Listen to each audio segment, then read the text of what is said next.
Thomas observava o horizonte de vidro e aço da metrópole, mas não via as luzes ou o movimento frenético lá embaixo.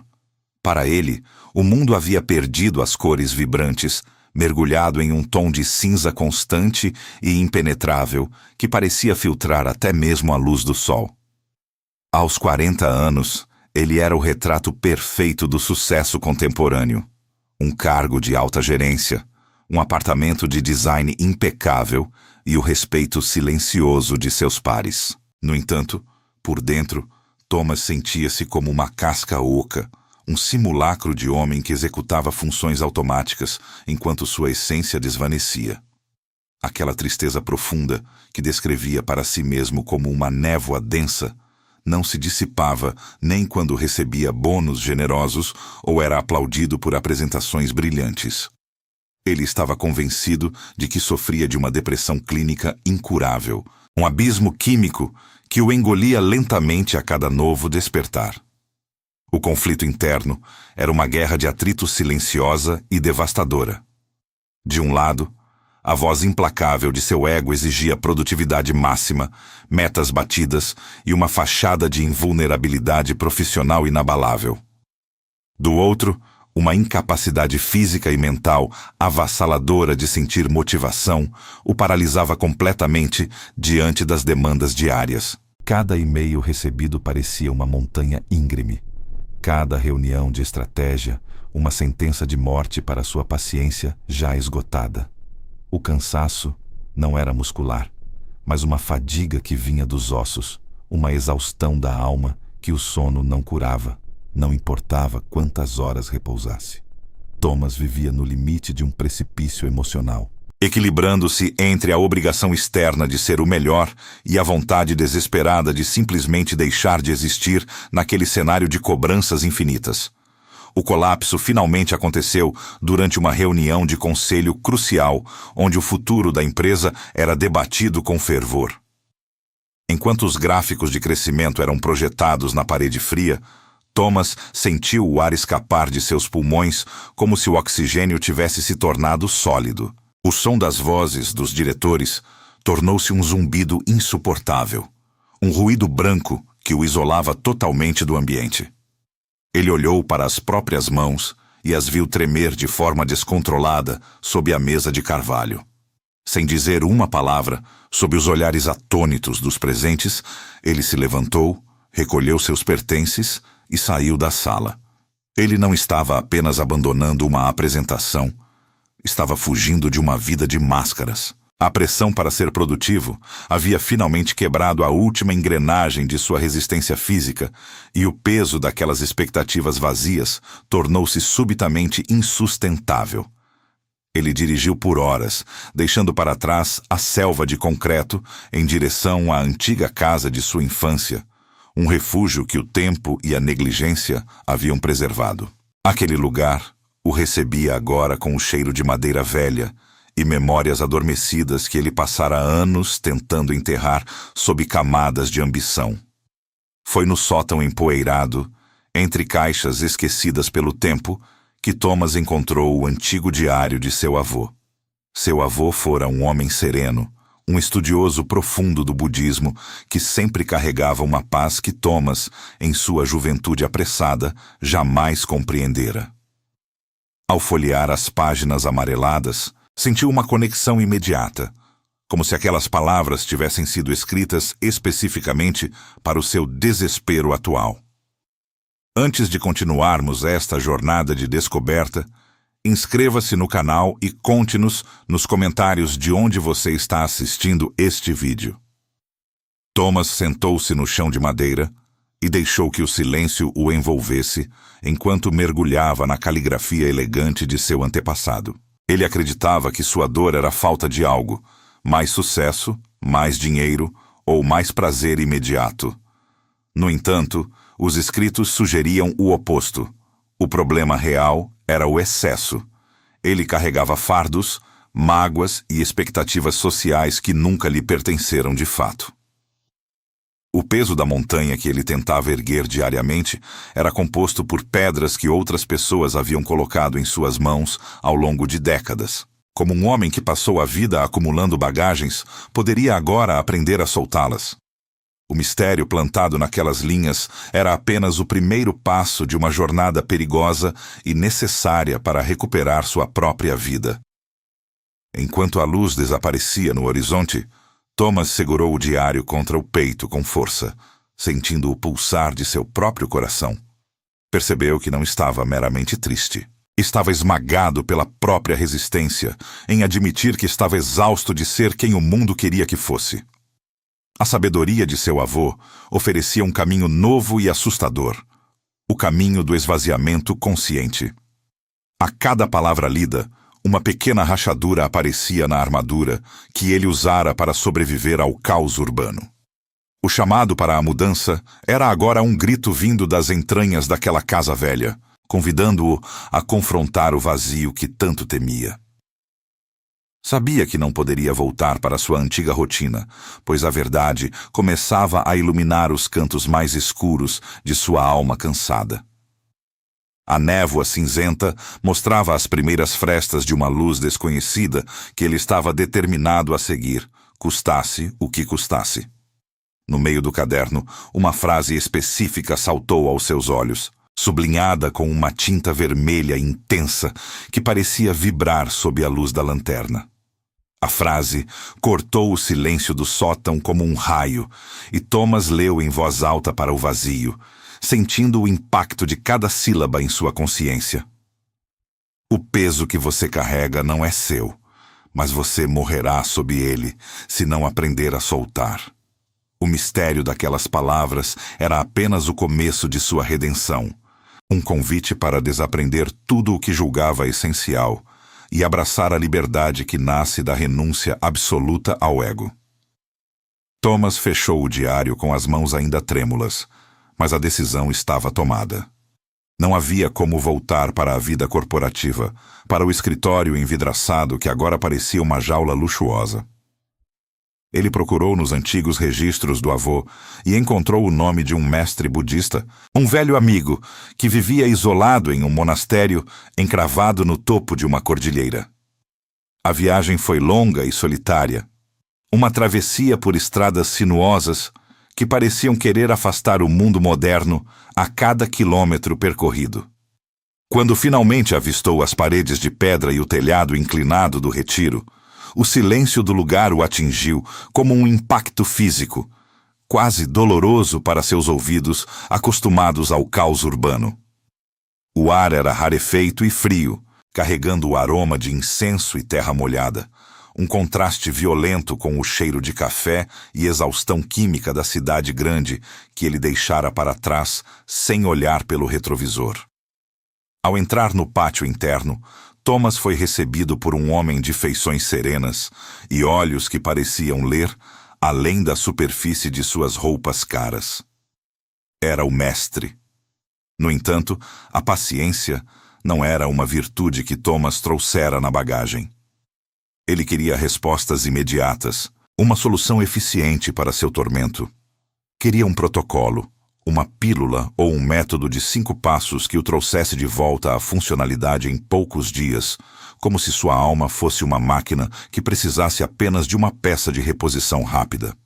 A simplicidade austera do local o irritava profundamente. Os quartos despojados, a comida básica e a ausência de som eram uma tortura para uma mente viciada no bombardeio incessante de notificações. Ele explicou sua condição ao mestre com pressa, falando sobre sua tristeza incapacitante e como precisava ser curado rapidamente para retomar suas obrigações mundanas.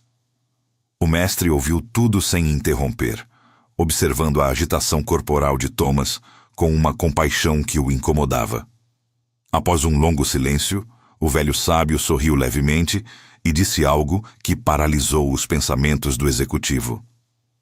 Ele não diagnosticou uma depressão clínica, nem sugeriu orações complexas. Em vez disso, afirmou que Thomas não estava triste no sentido convencional da palavra. Thomas estava, na verdade, vazio de si mesmo. O mestre explicou que ele havia tanto tempo sendo o que os outros esperavam que seu eu real havia se retirado para um lugar inacessível, deixando apenas um autômato para lidar com as pressões do mundo. A tristeza que ele sentia não era uma doença, mas o sintoma de uma ausência. Ele se tornara um estranho dentro do próprio corpo. Para ilustrar seu ponto, o mestre apontou para uma pequena lâmpada de óleo que iluminava o canto da sala de meditação. Ele explicou que quando o óleo de uma lâmpada acaba, ela não sofre, não chora e não reclama. Ela simplesmente se apaga porque não tem mais nada para queimar. Não há tragédia na escuridão da lâmpada, apenas a consequência natural da falta de combustível. Thomas era exatamente aquela lâmpada. Ele não estava quebrado ou doente, ele estava apenas operando sem energia vital. Ele havia queimado todo o seu óleo emocional, tentando iluminar caminhos que não eram seus. E agora, no escuro, ele confundia essa falta de energia com uma tristeza patológica e infindável que parecia consumir seus dias. A revelação começou a penetrar na armadura de Thomas, causando uma estranha sensação de alívio misturada com medo. O esgotamento que sentia não era uma falha de caráter ou uma fraqueza genética, mas um aviso biológico e espiritual de que o estoque de vida havia chegado ao fim. O mestre continuou, explicando que a tristeza é uma emoção viva, algo que flui e se transforma, como uma chuva passageira que limpa o horizonte. Mas o que Thomas sentia era estático e pesado, um peso morto que não mudava com as circunstâncias. O mestre chamou isso de a morte da alma por excesso de presença no mundo externo. Ele explicou que, ao dar toda a sua atenção ao sucesso, Thomas havia negligenciado o jardim interno que sustenta a existência humana. A conversa deixou Thomas em um estado de perplexidade profunda. Ele percebeu que o silêncio do monastério não era o inimigo, mas o espelho que refletia seu próprio vazio interior. O mestre concluiu o ensinamento dizendo que a cura não viria de adicionar novas atividades ou conhecimentos, mas de subtrair tudo o que era desnecessário e falso. A tristeza de Thomas era, na verdade, o luto por uma identidade que ele nunca realmente possuiu, uma máscara social que agora se desfazia diante da verdade. Enquanto a noite caía sobre as montanhas, o protagonista sentiu um frio na barriga que vinha da compreensão de que sua jornada estava apenas começando. O mestre revelou que a tristeza é uma emoção comum, mas o que Thomas vivia era algo muito mais profundo. A exaustão espiritual de quem esqueceu quem é por tanto tempo que a própria vida parou de fazer sentido. Nos dias que se seguiram à revelação do mestre, Thomas mergulhou em um silêncio que não era feito apenas de ausência de ruídos, mas de uma confrontação brutal com o próprio pensamento. Sentado sobre uma almofada de meditação que parecia endurecer a cada minuto, ele recebeu a tarefa de observar o fluxo de sua mente sem julgamentos. O que encontrou foi um campo de batalha desordenado. Thomas percebeu que, por décadas, ele se traíra sistematicamente. Cada decisão estratégica e cada hora extra trabalhada não tinham sido tijolos para sua felicidade, mas correntes que ele mesmo forjara para sustentar uma imagem que agradasse aos outros. Ele via agora, com uma clareza dolorosa, como havia se tornado um estrangeiro em sua própria história, sacrificando sua essência no altar da validação externa e do prestígio vazio. O mestre, percebendo a agitação de seu discípulo, sentou-se ao seu lado sob o sol pálido, explicou que ele precisava de silêncio e falou sobre a natureza da dor. Explicou que, na visão budista, o que Thomas vivia era uma forma extrema de dukkha, o sofrimento que nasce da resistência à realidade. No entanto, o seu esgotamento era algo mais profundo, uma drenagem completa do prana, a energia vital. Você não está sofrendo porque a vida é difícil, disse o mestre suavemente. Você está sofrendo porque tentou carregar a vida inteira nas costas sem estar presente em um único momento dela. Enquanto ouvia, Lampejos de memórias começaram a açoitar a mente de Thomas como chicotadas de luz fria. Ele se viu em um flashback nítido, naquela tarde de dezembro, o aniversário de sua filha, onde ele permaneceu no canto, grudado ao celular, resolvendo uma crise corporativa insignificante. Sentiu novamente o aperto no peito que ignorara por anos, a gastrite que tratava com comprimidos e a insônia que mascarava com cansaço. Cada memória era um registro de uma pequena traição contra si mesmo. Percebeu que sua saúde e seu tempo foram moedas de troca em um mercado que nunca estaria satisfeito. O esgotamento não era um erro do sistema. Era o resultado exato de um estilo de vida projetado para consumir tudo o que ele tinha de mais sagrado. Dominado por uma onda de remorso, Thomas finalmente desabou. As lágrimas, que ele segurara por tanto tempo sob o disfarce da força profissional, transbordaram. Ele chorou de soluçar, com o corpo tremendo, sentindo-se a pessoa mais quebrada do mundo naquele chão de madeira. Ele esperava que o mestre o consolasse com palavras de carinho. No entanto, o velho monge permaneceu imóvel, observando o pranto com uma serenidade que incomodava. Quando Thomas olhou para cima, o mestre apenas balançou a cabeça de forma negativa. "Essas lágrimas ainda não são de cura", disse ele com voz firme. "Essas são lágrimas de ego ferido. Você chora porque sente pena da imagem grandiosa que perdeu, não porque finalmente enxergou a verdade da sua alma." Aquelas palavras foram um golpe mais forte do que qualquer falência. Thomas sentiu uma raiva surda, mas, antes que pudesse protestar, o mestre ordenou que ele mergulhasse em meditação profunda, em estado de jejum e silêncio. Nas horas seguintes, a exaustão de Thomas o levou a um estado de consciência alterada. Em sua mente, uma visão poderosa começou a se formar. Ele se viu caminhando em um deserto infinito, sob um sol escalcante, carregando nas costas uma montanha imensa de pedras cinzentas que pareciam sugar sua vida. O peso era insuportável, ameaçando esmagar seus ossos exaustos contra a areia escaldante, mas ele continuava a caminhar, porque não conhecia outra forma de existir. Curioso e desesperado, ele decidiu olhar para as pedras que carregava. Para seu horror, as rochas começaram a mudar. Cada pedra assumia a feição de um rosto conhecido. Ele reconheceu o rosto de seu antigo chefe, exigindo perfeição. O rosto de seus pais, carregados de expectativas. O rosto de colegas competitivos e de estranhos, cujos elogios ele buscava. Thomas percebeu que estava morrendo por carregar as projeções e vontades de todo um mundo sobre os seus próprios ombros. As faces de pedra começaram a sussurrar ordens contraditórias, tornando o fardo uma cacofonia insuportável. Ele estava preso em uma arquitetura de dor construída por mãos alheias. E o desfiladeiro à sua frente parecia ser o único destino se ele não descobrisse como soltar aquilo que nunca lhe pertencera. A visão das faces de pedra ainda pulsava atrás de suas pálpebras quando Thomas abriu os olhos.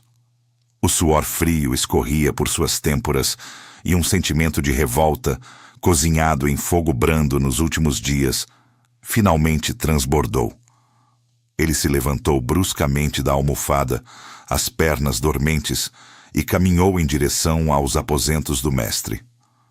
Para ele, todo aquele processo parecia agora uma farsa cruel. O silêncio transformara-se em um tribunal gélido e implacável, onde ele era o único réu. Ao encontrar o mestre sentado calmamente na varanda, Thomas não conteve o grito preso na garganta. Ele acusou o velho de estar apenas prolongando sua agonia, com metáforas baratas, enquanto sua alma sangrava. Afirmou que precisava ir embora, que o caos da metrópole era mais honesto do que aquele vazio forçado. O mestre ouviu tudo com uma imobilidade absoluta, sem demonstrar qualquer ofensa. "Se você deseja partir, eu não o impedirei", disse o mestre, levantando-se. Mas antes, há uma última tarefa que seu avô desejaria que você completasse. Sem esperar resposta, o monge caminhou em direção a uma trilha que levava até as margens de um rio de águas rápidas. O som do fluxo, batendo contra as rochas, era ensurdecedor. O mestre apontou para uma pedra escura e pesada, do tamanho de um crânio, e ordenou que Thomas a pegasse. Entre na água até a cintura, instruiu o velho. Segure esta pedra submersa na correnteza. Não deixe que ela toque o fundo nem suba à superfície. Apenas segure-a lá. Thomas, querendo provar que o exercício era inútil, obedeceu com uma arrogância cansada, mergulhando sem hesitar no frio cortante daquela água montanhosa. Inicialmente, o peso parecia manejável. No entanto, o rio não era estático. A água batia contra o peito de Thomas e exercia uma pressão constante sobre seus braços. A pedra exigia uma tensão muscular absoluta para não ser levada. 10 minutos se passaram e o frio entorpeceu seus dedos.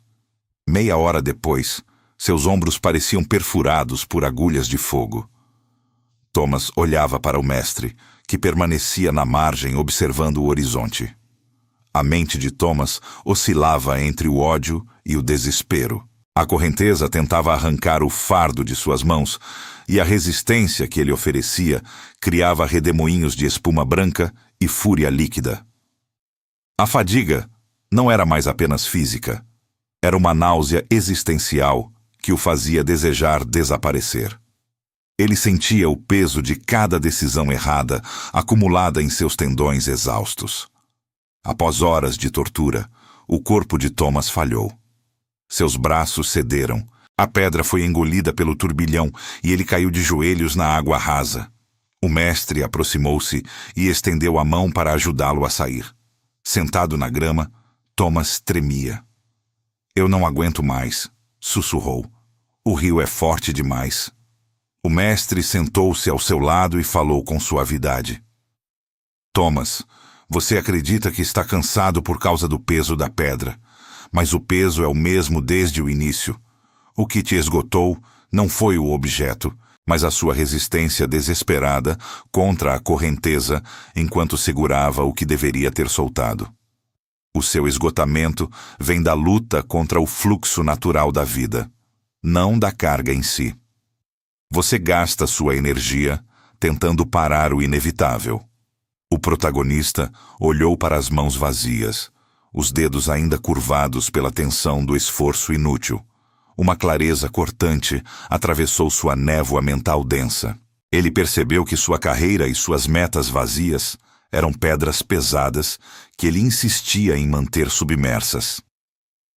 O primeiro passo para a sua redenção foi soltar a pedra física, disse o mestre com firmeza. Mas o esgotamento só termina quando você perdoa quem o obrigou a carregá-la por tanto tempo. O mestre entregou a Thomas um pequeno espelho de bronze antigo, cujas bordas refletiam a luz alaranjada e triste do entardecer. Sua tarefa final neste estágio será olhar para este objeto e confrontar a pessoa que você mais odeia no mundo. Você mesmo no passado. O Thomas, que trocou a própria alma por pedras de pura vaidade e orgulho. O espelho de bronze, polido por décadas de mãos buscadoras no monastério, refletia uma imagem que Thomas mal reconhecia como sua. O rosto diante dele não era mais a máscara de eficiência corporativa que ele polia todas as manhãs diante do espelho de seu banheiro de mármore na metrópole. Era uma face nua, marcada pelo cansaço honesto, mas iluminada por uma centelha de autenticidade que ele acreditava ter perdido na juventude. O mestre, posicionado logo atrás dele, permanecia em um silêncio absoluto, permitindo que a própria reflexão fizesse o trabalho de um cirurgião de almas. Thomas começou a praticar o que o sábio chamara de karuna, a compaixão profunda dirigida a si mesmo. Ele não olhou para o seu passado com o chicote da culpa ou o veneno do arrependimento, mas com os olhos de um pai que observa um filho que se perdeu em uma tempestade violenta.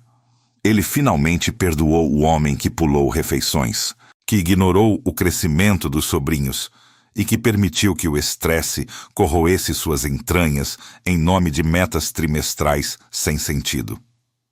Ao abraçar sua própria vulnerabilidade, Thomas sentiu algo se quebrar dentro de seu peito, mas não foi uma ruptura de dor. Foi como uma semente rompendo a casca dura para finalmente encontrar o calor da luz. Nesse processo de cura, ele aprendeu que o descanso não era um prêmio para o final da jornada, nem uma indulgência para os fracos de espírito.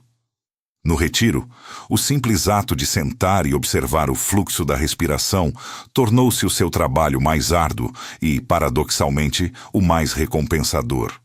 O mestre explicava pacientemente que o esgotamento emocional era o sinal final de que o corpo havia se tornado um território estrangeiro para a alma. Quando Thomas parou de lutar contra o cansaço e simplesmente o aceitou como uma verdade sagrada, a exaustão começou a se transmutar em uma calma profunda e estável.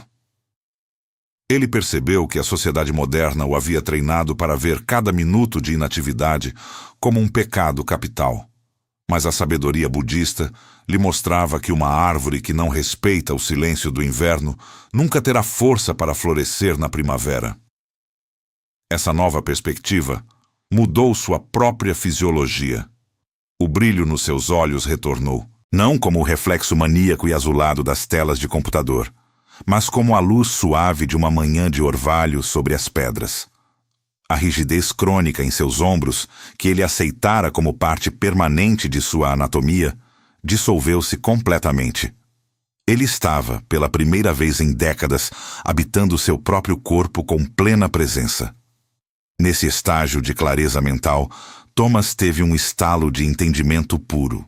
A tristeza que o perseguia nas ruas de aço da metrópole não era uma patologia química ou um erro do destino, mas um protesto espiritual legítimo. Era o grito de sua alma querendo ser ouvida em um mundo que só valorizava o ruído e a pressa. Ele não estava triste. Ele estava, na verdade, em um luto profundo pela vida, que não estava vivendo por medo de decepcionar os outros. Ao reconhecer isso, o peso da montanha de pedras que ele vira em sua meditação anterior simplesmente evaporou-se no ar rarefeito da montanha. Ele compreendeu que a verdade pessoal não precisa de esforço para ser mantida, enquanto a mentira do ego exige uma vigilância constante e exaustiva. Sua energia vital, o prana que o mestre mencionara, começou a fluir novamente pelas suas veias, alimentando partes de sua criatividade que estavam secas e mortas há muitos anos. No entanto, a verdadeira prova de sua redenção veio de forma abrupta. O mestre, em um gesto que parecia misturar confiança e um teste final de caráter, devolveu-lhe o smartphone que fora guardado em uma caixa de madeira desde o primeiro dia. Thomas hesitou, sentindo o peso do metal frio em sua palma. Quando a tela brilhou, o contraste entre a paz do jardim zen e a agressividade visual das notificações foi quase doloroso. Entre centenas de mensagens irrelevantes, uma se destacava com urgência. Era de seu antigo mentor, agora CEO de uma corporação global. A mensagem era direta. Thomas, soube do seu retiro. O mercado está um caos sem você. Temos o projeto da sua vida pronto. O cargo é de liderança total, o salário é astronômico e os bônus garantem sua liberdade financeira eterna. Ligue-me agora. O mundo não para e precisamos do melhor. Thomas sentiu um frio familiar no estômago, um eco da adrenalina que um dia o alimentou. O Thomas do passado, aquele que carregava pedras sob a correnteza do rio, gritou dentro de sua cabeça para aceitar o convite imediatamente. Era a validação que ele sempre buscou, a prova definitiva de que ainda era o melhor.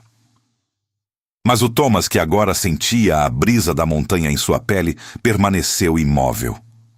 Ele olhou para o mestre, que apenas observava o horizonte, e percebeu que aquele telefonema era a própria correnteza do rio, tentando tragá-lo de volta para o fundo.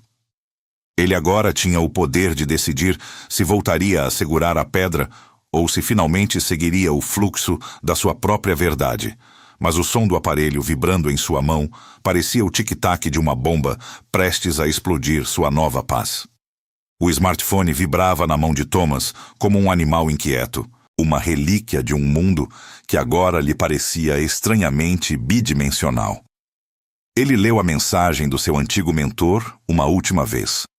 A promessa de poder, a garantia de que o mercado estava em colapso sem ele e a oferta de uma liberdade financeira que, ironicamente, ele só encontrara na pobreza voluntária do monastério.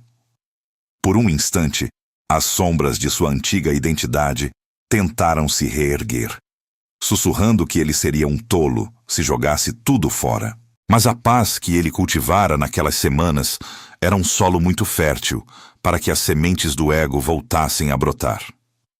Thomas respirou fundo, sentindo o ar puro da montanha preencher seus pulmões de uma forma que o ar-condicionado do escritório nunca permitira. Ele digitou a resposta com uma calma que beirava a transcendência. Agradeço a confiança, mas o homem que aceitaria essa oferta ficou para trás na correnteza do rio. Hoje, prefiro o silêncio ao sucesso. Ao enviar a mensagem e desligar o aparelho definitivamente, Thomas sentiu um estalo metafórico em sua alma, como se o último elo de uma corrente pesada tivesse finalmente se rompido. O mestre budista observava a cena de longe, encostado em um pilar de madeira desgastada pelo tempo. Quando Thomas se aproximou para a despedida final, o sábio não lhe deu conselhos, apenas um sorriso que parecia conter a compreensão de todas as batalhas humanas. Você aprendeu a lição mais difícil de todas, disse o mestre, enquanto o sol começava a se pôr, tingindo as montas de um roxo profundo.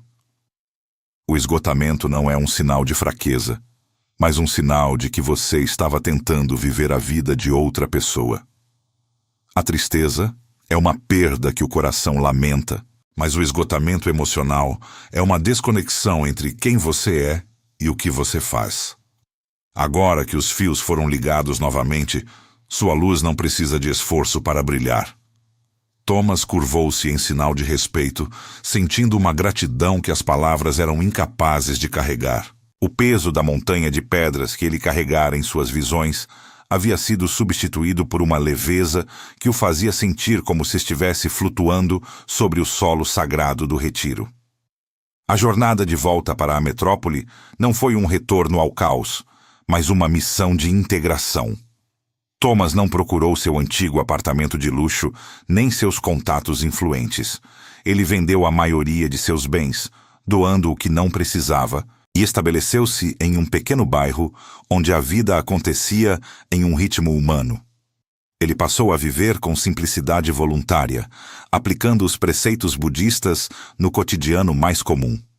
Em vez de gerenciar crises corporativas, ele começou a usar seu tempo para ensinar jovens a encontrar propósito além do consumo, servindo como uma ponte entre o mundo do desempenho e o mundo do ser. Sua nova rotina era pautada pelo sol e pela respiração, provando que é possível habitar a modernidade sem se deixar devorar por ela. Ele descobriu que a verdadeira produtividade não reside enquanto você produz, mas em quanta presença você coloca em cada pequeno gesto. Meses depois, Thomas parou diante do espelho de seu novo lar. Não era mais o espelho de bronze do monastério, mas um simples vidro comum.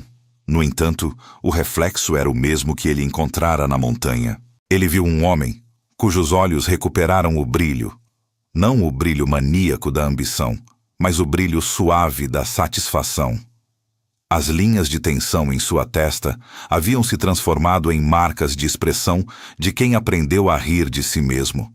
Ele reconheceu o Thomas que seu avô sempre soube que existia por trás das camadas de proteção e vaidade. Naquele momento, sentindo a brisa suave entrar pela janela aberta e o cheiro da chuva que se aproximava, ele percebeu que não estava mais fugindo de nada. Ele estava, pela primeira vez, totalmente em casa dentro de si mesmo. A montanha, agora, era apenas uma memória de uma lição bem aprendida.